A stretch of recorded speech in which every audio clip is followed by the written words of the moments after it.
పూర్వం ద్వాపరయుగంలో శ్రీకృష్ణుడు ద్వారకా నగరాన్ని నిర్మించాలని అప్పటి కాలానికి గొప్ప ఆర్కిటెక్ట్ అయినటువంటి విశ్వకర్మను పిలిపించి తాను నిర్మించబోయే ద్వారకా లాంటి కట్టడం ఇప్పటి వరకు ఎక్కడా ఎవరూ నిర్మించి ఉండకూడదని, దానిని చూసి మరెవ్వరూ నిర్మించకూడదంటాడు.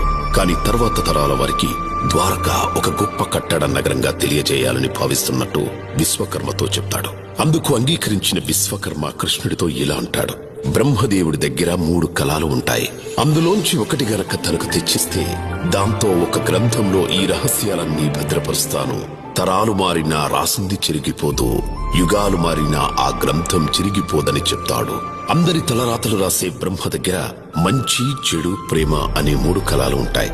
మన పాపకర్మలను బట్టి మంచి, చెడు మాత్రమే వాడతాడు. ఒకరోజు తన కూతురికే రాయాల్సి రావడంతో అప్పటి వరకు ఎవరికోసం వాడని ప్రేమ అనే కలంతో రాస్తాడు.